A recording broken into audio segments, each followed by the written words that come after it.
Actually, I consider myself a peace builder and an educator. And education, both formal and informal, shapes society. And when I talk about peace building, I'm speaking of that through the lens of the definition of peace from the Earth Charter, and simply put, that is living in harmonious relationship with self, others, and all life. My hero was my grandmother. And when you ask why, she was always there for others and always watching out for not just her own family, but beyond the family circle, and giving herself in selfless service. Those individuals who give of themselves in an everyday way, firefighters, first response rescue folks, people who take care of children and who go above and beyond to make sure that needs are met, understanding that unmet needs drive behavior. So I guess my answer to that then, Dee, is that heroes for me are the everyday heroes who give their unique contribution on behalf of the common good. In the early 20s as a young coach, I quickly learned that actually everyone has their own value and wisdom and unique contribution to make. And so really the best way to lead is in terms of education, leading forth or drawing out. And a sense of responsibility, I found that out early on also, is really the key. When we take on personal responsibility in life and then shared responsibility, it's amazing. We all become leaders. And a group is a powerful force to be reckoned with on behalf of the good when that happens. So definitely inspiration, inspiring everyone's inner leadership to come to the fore. A young athlete, extremely competitive, and it took me a while to understand the word competition, competare. So we petition with. And it's what the Olympics is based on. We raise or rise together. So when we learn that there is such a thing as cooperative competition, what happened for me, and I was coaching softball is where it happened, I began to understand that at every single position on that softball field was a unique, talented leader in her own right. And it was my job, my responsibility as a coach, not to tell that person what to do as much as to draw forth their initiative and leadership. And once you have a team, a cooperative team effort, that can then be translated into any area. As you know, I have been in politics and business with the Maver method, and education and sports and the nonprofit world. I've been very blessed with a rich life experience and have been able to take that shared responsibility, shared leadership model and really hone it over the years. Everyone's their own CEO. And it's a matter of learning the skills then, communication skills, and that value set unique to leadership from the inside out, that for me makes the big difference. You can probably see it on the wall behind me here. I would say kindness, and sometimes we call that compassion, call that empathy. It's slightly different definitions perhaps for each of those words. In my own experience, I hearken to the Dalai Lama's words. There's just one rule, and that rule is kindness. And if we all obeyed that one rule in life, it would be amazing. So as a leader, being able to express compassion and empathy, being genuinely kind, and there's a difference, Dee, between being nice and kind. And I've said that for years also. Sometimes you need to be very lovingly and even forcefully direct. and help set boundaries and whatever it is. Make sure that the bar remains at a standard or quality level in terms of the work that we're all doing that makes an effective difference. Having said that, this does not take away from the fact that kindness is the lens through which all of that is done. So I still believe that the strongest factor in life, the one that both binds us and bonds us, is love. And kindness, of course, is an expression of that. Actually, I shared a little bit earlier the words that I wrap around that at this moment in life. I realized quite some time ago, probably 2 decades ago, that wherever I was headed in life, it was essentially for me about inspiring cooperation on behalf of the common good, so that everyone has the capacity to recognize that they make a difference, that their contribution makes a difference in this world, and that joy is a special wisdom. So that is really my calling. And in a more arcane or esoteric sense, you have probably heard me say over the years also, that I feel in my heart the strong, compelling urge to help anchor and express the spirit of peace on this beautiful planet we all call home. Failure, for me, is one of those words that is not part of my vocabulary. I don't see life like that, good or bad, right or wrong, failure, success. The way I perceive life is that we are all on this journey, which is a great journey of learning and refinement. And so I would say that where people might think about failure, I think about refinement. And I learn ways that I could do some, there's like good, better, best, right? I might be able to do something good. It would be nice to be able to do it best. So there's always room for improvement. But I really don't look at life through a lens of failure. So I adhere to what Edison said when interviewed after the light bulb went on, and he was asked, how did it feel to fail so many times? And he said, I didn't fail 1,000 times. I learned 1,000 ways it didn't work. The things I've said for a long time is that the best way to connect with another is to be a good listener. And so deep listening and dialogue, I think, is a quality set of skills for a leader also. And the best way to connect with another is to authentically listen to who they are as they speak, as they act, etc. And then reflect on that and be able to meet them in a way that both acknowledges and appreciates who they are essentially. Even when I'm facilitating something, I'll have people in the group who will say, it seems a little abstract.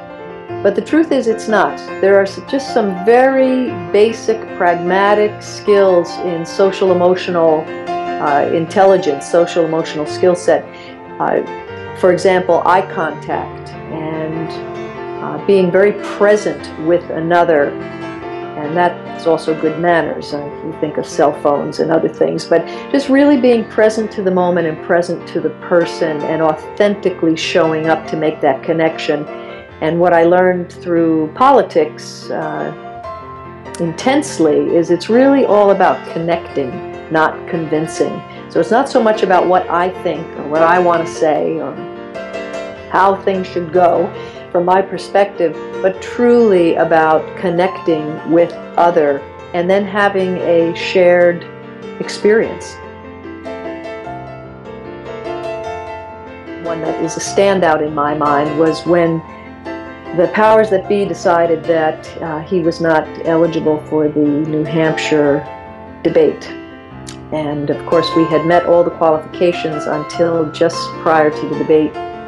They changed some of the qualifications and we were the candidate that then didn't fit. And so I ended up in quite a few conversations with those who were handling that debate.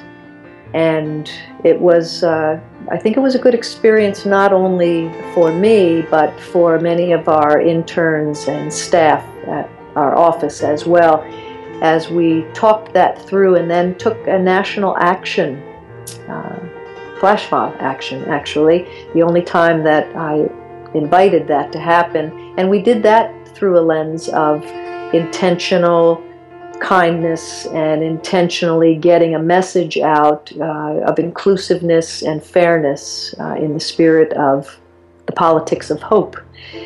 And sure enough, we ended up at the debate. So yes, I would say that has been part of my journey, is to really learn to give voice again, as I said earlier, in a very direct and loving way, and sometimes using intentional force. And of course that would be consciously, but never in an angry or mean way, though. Always attempting to connect with other and raise, polarization, it's like 2 points of a triangle. Where is the common point of shared purpose? Which I find is you are always able to find that if you're willing to let go and open to what's happening in the moment. And for me, that's a distinct quality of leadership, particularly in these times. These changing times are so challenging for any of us.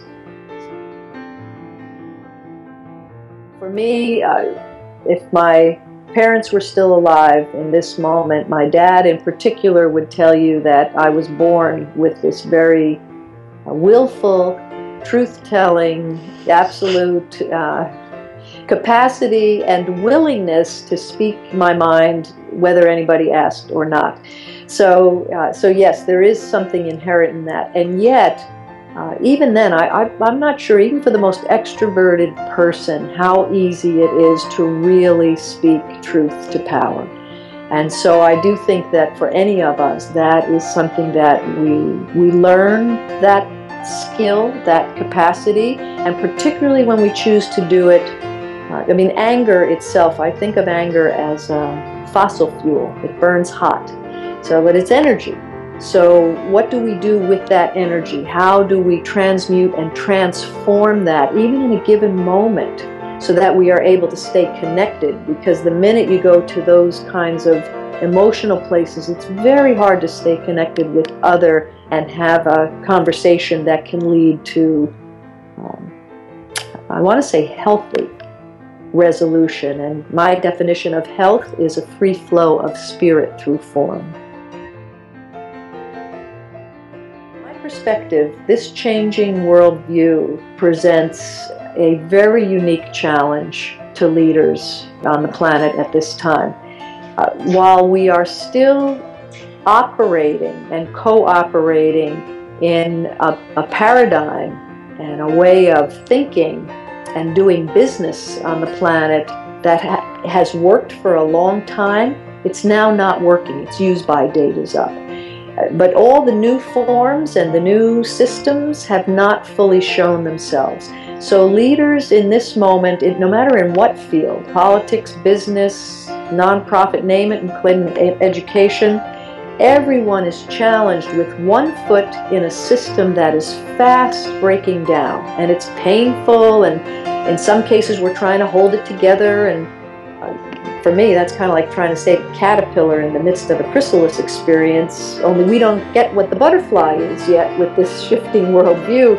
So as these new systems emerge, and for many thought leaders and cutting-edge visionaries, you've got definitely one foot in both, because you still have to do a certain amount of business in here, or you just can't get things done.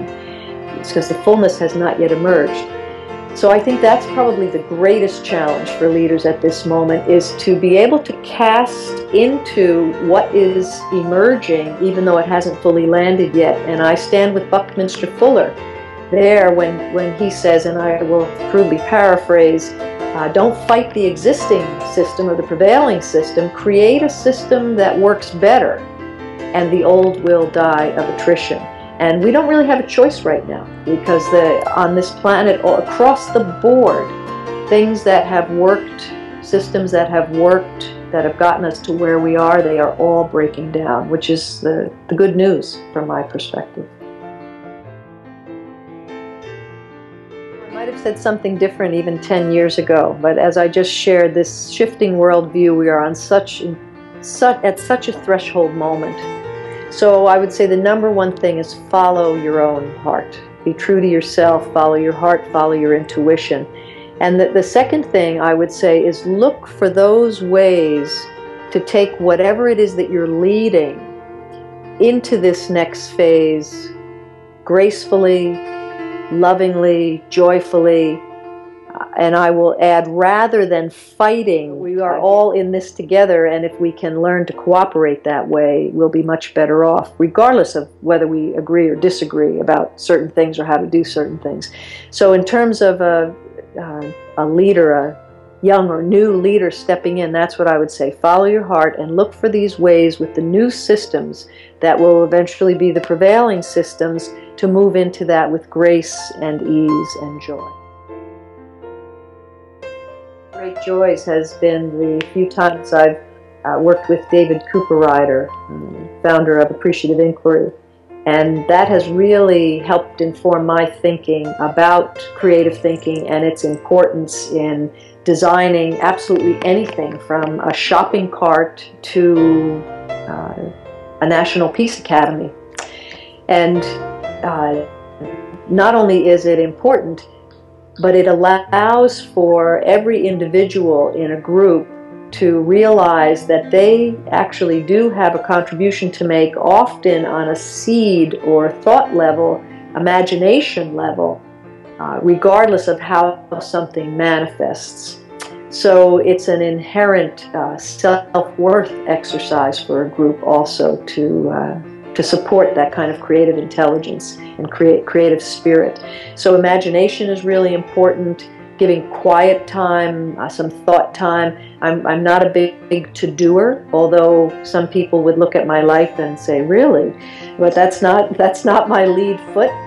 My lead foot is that we are human beings, not human doers, and that we really need time and space to be self-reflective and allow that inner creative voice and mind to be present in the room. Otherwise, we're constantly moving on a very concrete level, and we kind of lose the potential for really great visionary things to happen.